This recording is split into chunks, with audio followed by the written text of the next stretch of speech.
আসসালামু আলাইকুম। দূরে কাছে যে যেখানে বসে এই মুহূর্তে ভিডিওটা দেখছেন তাদের সবাইকে মাহফুজা কিচেন ভিডিওতে ওয়েলকাম। আজ শিমলা মরিচ পুর ভরে ফ্রাই করব। এর আগে আমি শিমলা মরিচ ফ্রাই করা দেখিয়েছি, সেটাও অসম্ভব মজার। আর এভাবে পুর ভরে শিমলা মরিচটা যদি ফ্রাই করে খাই সেটা আরও মজা। দেখতেই পাচ্ছেন অসম্ভব লোভনীয় হয়েছে, অসম্ভব মজার। এতটা মচমচে, মুখে দিলে একদম মুখ মানে কথা মিলিয়ে যাবে। এটা এতটাই টেস্টি হয়েছে। নিজে করেছি সেজন্য বলছি না, সাথে এরকম টক মিষ্টি টমেটো সস থাকলে তার কোনো কথাই নেই। এটাও আমার ঘরে তৈরি, এটার ভিডিও আমার চ্যানেলে দেওয়া আছে। তা আমি কীভাবে পুর ভরে শিমলা মরিচগুলো ফ্রাই করেছি সেটাই আজকে আপনাদের দেখাবো।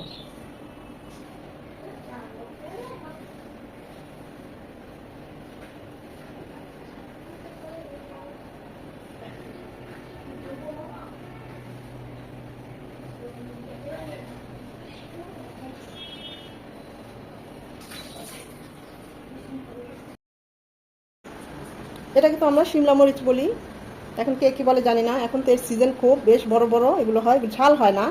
এটা এমনি শুধু শুধু ফ্রাই করে খাওয়া যায়, আবার ভিতরে পুর ভরেও খাওয়া যায়।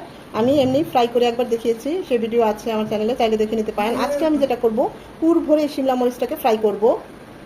ভালোভাবে ধুয়ে নিয়েছি। খুবই মজা হয় এই পবিত্র রমজান মাসের ইফতারিতে এরকম একটা আইটেম রাখলে দেখবেন পরিবারের সবাই খুব পছন্দ করবে। আজকে শিমলা মরিচটাকে আমি চিংড়ি মাছ দিয়ে, মানে গুঁড়ো কুচানো চিংড়ি বা একদম মানে ছোট চিংড়ি যেটা বলেন আপনারা, যে যেভাবে বলে, অনেকে কুচানো চিংড়ি বলে, এরকম চিংড়ি নিয়েছি আমি এখানে 1.5 কেজি। খুব ভালোভাবে পরিষ্কার করে ধুয়ে পানিটা ছড়িয়ে নিয়েছি। এখন এই চিংড়ি দিয়ে পুরটা তৈরি করব। চাইলে বড় চিংড়িও নিতে পারেন বা মিডিয়াম সাইজের চিংড়িও নিতে পারেন, আবার আস্ত চিংড়ি দিয়ে, বড় বড় সাইজের আস্ত চিংড়ি দিয়েও এই পুরটা করতে পারেন। এখানে দিয়ে দিচ্ছি সয়াবিন তেল 3 চামচের মতো। তেলটা গরম হয়ে গেলে দিয়ে দেবো 2টো তেজপাতা। 20 থেকে 30 সেকেন্ড তেজপাতাটা কুক হবে, এতে সুন্দর একটা ফ্লেভার চলে আসবে। তেজপাতা দেওয়ার রিজন হচ্ছে আমাদের চিংড়ি মাছের যে এক্সট্রা একটা র ফ্লেভার থাকে সেটা করবে না, তেজপাতার গন্ধে সেটা চলে যাবে। দিয়ে দিচ্ছি 1/2 কাপ পেঁয়াজ কুচি। পেঁয়াজটা নরম হবে। এখানে একটা টিপস, আপনারা দেখবেন আমি আমার ফুলকপি ভর্তায়ও এরকম তেজপাতা দিয়েছি, যাতে ফুলকপির যে একটা র ফ্লেভার থাকে, এক্সট্রা একটা ফ্লেভার থাকে, সেটা করবে না। তো এরকম যে ধরনের সবজিতে দেখবেন, যেমন শালগম, কিছু কিছু ইয়েতে, তো এরকম 1 বা 2টো তেজপাতা দিয়ে দিবেন, অনেকটাই গন্ধ কম করবে, খেতেও ভালো লাগবে। আর তেজপাতা তো এমনিও স্বাস্থ্যের জন্য খুবই স্বাস্থ্যকর। পেঁয়াজটা এরকম লাল লাল হয়ে এলে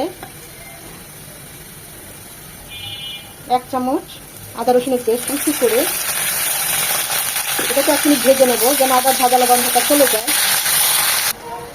আদাটাকে 1 মিনিট ভেজে নেওয়ার পর দিয়ে দেবো উঁচু করে 1 চামচ শুকনো মরিচ গুঁড়ো। মরিচটাকে ওই তেলের মধ্যে ভেজে নেব। আমি এখানে আবার কাঁচামরিচ কুচিয়ে দেবো, তাই 1 চামচ দিলাম। ঝালটা যে যেমন পছন্দ করেন ওই অনুযায়ী দিবেন। মরিচটাকে 1 মিনিট তেলের সাথে ভেজে নেওয়ার পর দিয়ে দেবো 1 চামচ হলুদ গুঁড়ো, উঁচু করে 1 চামচ ভাজা জিরে গুঁড়ো, উঁচু করে 1 চামচ গরম মশলা গুঁড়ো। এখন এই সমস্ত মশলা তেলের সাথে 10-20 সেকেন্ড একটু ভেজে নেব, যেন হলুদের কাঁচা যে গন্ধ থাকে সেটা চলে যায়।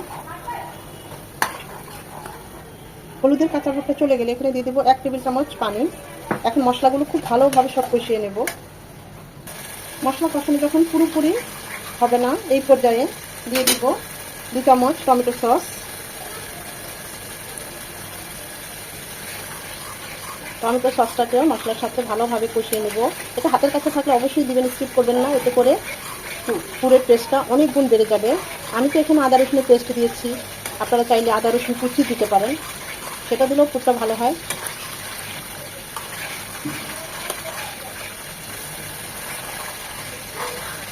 এরকম দেখলে ভাববেন না যে মশলাটা কষানো হয়ে গিয়েছে, এটা আরও কষাতে হবে। মশলা যত ভালো কষানো হবে রান্নার টেস্ট তত ভালো আসবে। আসলে মশলা কষানো দেখলে বোঝা যায় রান্নাটা কেমন হবে। এটা আরও কিছুক্ষণ সময় নিয়ে মশলাটা কষিয়ে নিতে হবে, আবার খেয়াল রাখতে হবে নিচে যেন লেগে না যায়।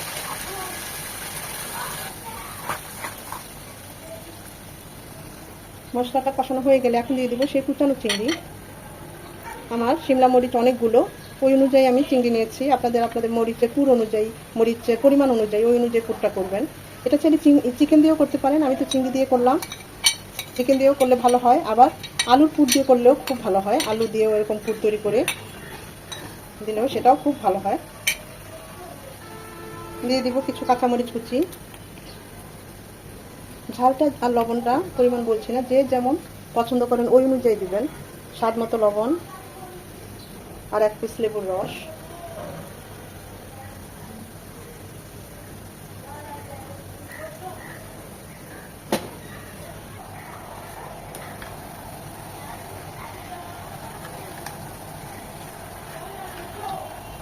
সব কিছু ভালোভাবে নেড়ে চেড়ে মিশিয়ে নিতে হবে মশলার সাথে চিংড়িগুলো।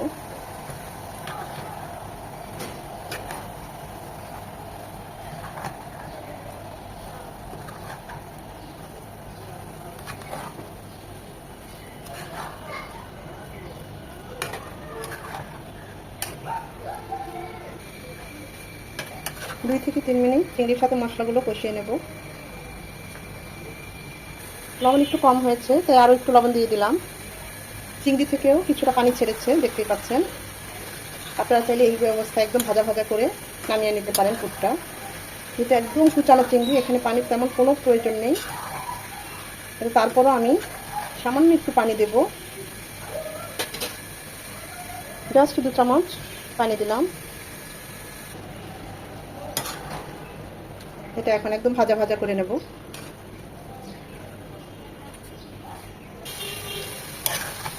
একদম এরকম ভাজা ভাজা হবে, এখানে কোনো জুস থাকা চলবে না।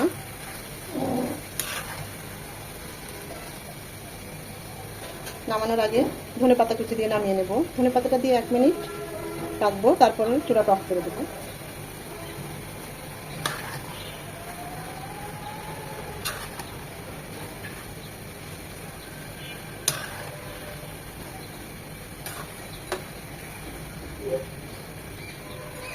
আমাদের পুরটা একদম রেডি, আমরা এখন চুলাটা অফ করে দেবো। পুরটা ঠান্ডা হতে থাক। ঠান্ডা হতে হতে এখানে আমি একটা ব্যাটার তৈরি করব। এখানে নিচ্ছি 2 চামচ ময়দা আর 2 চামচ চালের গুঁড়ি। আপনারা চাইলে এখানে ভেষণও নিতে পারেন বা কর্নফ্লাওয়ারও নিতে পারেন। আমি এই দুটোই নিলাম। কুচি করে 1 চামচ মরিচ গুঁড়ো, 1/2 চামচ হলুদ গুঁড়ো, 1 চামচ ভাজা জিরে গুঁড়ো, 1/2 চামচ গরম মশলা গুঁড়ো, 1/2 চামচ কালো গোলমরিচ গুঁড়ো, স্বাদ মতো লবণ। সব কিছু এখন মিশিয়ে নেব।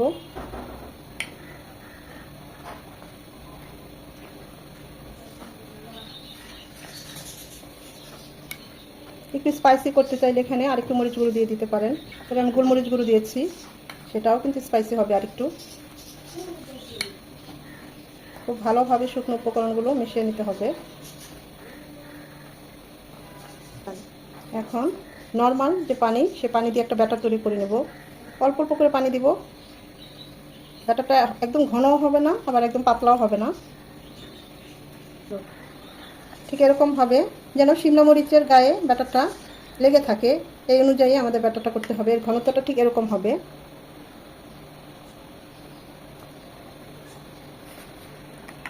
ব্যাটারটা একদম রেডি,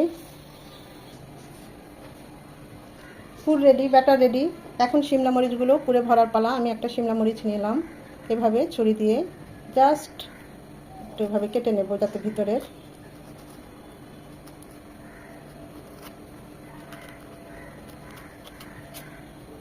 আপনারা চাইলে এই বিচিটা রাখতেও পারেন, আবার চাইলে ভিতরের এই বিচিগুলো ফেলেও দিতে পারেন। আমি বিচিগুলো ফেলে দেব চামচের সাহায্যে। এরকম বিচিগুলো ফেলে পরিষ্কার করে নেব। এখন এর ভিতরে পুর ভরবো। এখন পুরটা ভরে নিচ্ছি। চেপে চেপে ভিতরটা ভরে দিবেন।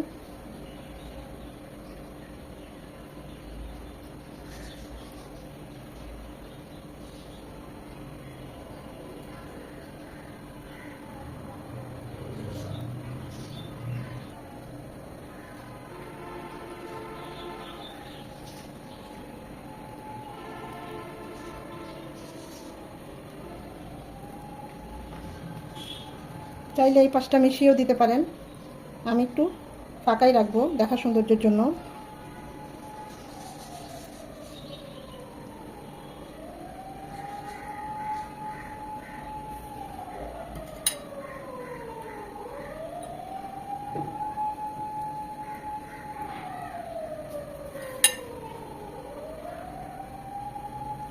এইভাবে করে সবগুলো শিমলা মরিচ আমি পুর ভরে নেব। শিমলা মরিচে আমার সবগুলো শিমলা মরিচে পুর ভরা হয়ে গিয়েছে। এখন এগুলো ব্যাটারে চুবিয়ে ভাজতে চলে যাব।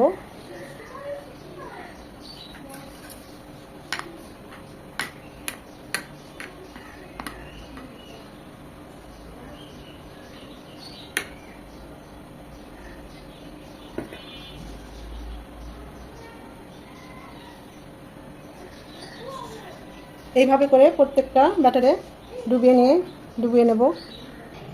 প্যানে দিয়ে দিব পর্যাপ্ত পরিমাণে সয়াবিন তেল। এটা সাদা তেলেই ভাজবেন। তেলটা খুব ভালোভাবে গরম করে চুলার হিট কমিয়ে দিতে হবে। এটা লো টু মিডিয়াম হিটে ভাজা হবে। একটা শিমলা মরিচ দিয়ে মিনিট 2 পর আরেকটা দিবেন, তাহলে একটার সাথে আরেকটা লেগে যাবে না।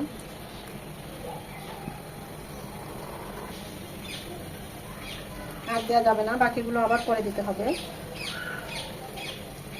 একটু ফাঁক ফাঁক করে দিবে, তাহলে একটার সাথে আরেকটা গায়ে লাগবে না।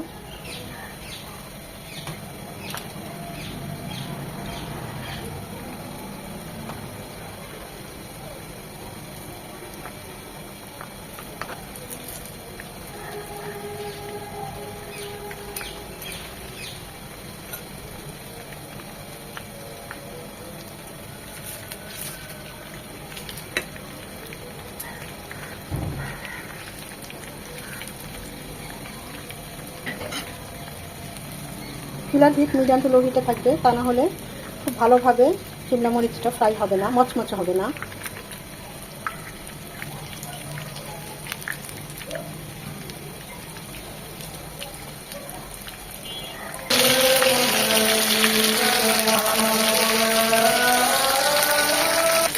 এরকম মচমচ করে ভাজা হয়ে গেলে মিশিয়ে নেব। দেখুন কতটা ক্রিস্পি হয়েছে, দেখেই বোঝা যাচ্ছে। মাশাআল্লাহ।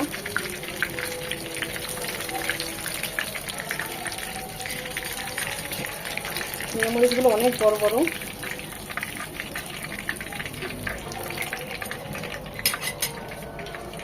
একইভাবে বাকিগুলো ভেজে নেব।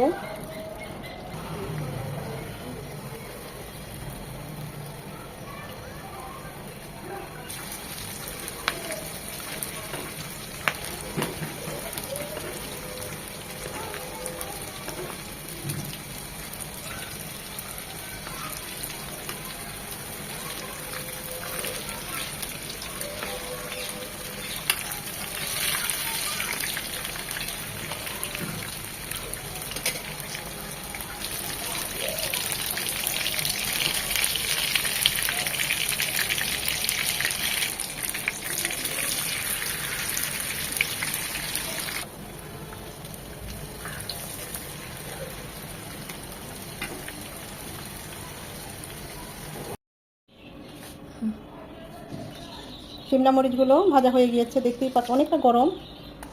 আমি আপনাদের দেখেই বোঝা যাচ্ছে শব্দে কতটা মচমচে হয়েছে। দেখুন অসম্ভব মজার।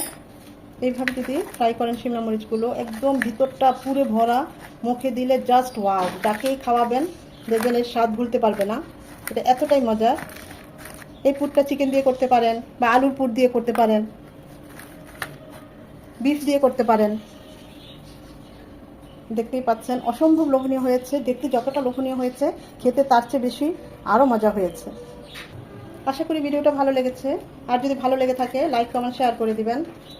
একটা লাইক তো অবশ্যই দিবেন, কারণ আপনাদের এই একটা লাইক আমাকে পরবর্তী ভিডিও করতে উৎসাহিত করে, সাহায্য করে। আর যদি ভিডিওটা ভালো লেগে থাকে অবশ্যই এইভাবে পুর ভরে শিমলা মরিচগুলো ফ্রাই করে বাসায় খেয়ে আমাকে কমেন্ট করে জানাবেন কেমন হয়েছে। আর এর সাথে এরকম টক মিষ্টি টমেটোর সস হলে তো আর কোনো কথাই নেই। এটা আমার ঘরে বানানো টমেটো সস। আমার ভিডিওতে দেওয়া আছে আমার চ্যানেলে, চাইলে দেখে নিতে পারেন টমেটো সসের ভিডিওটা।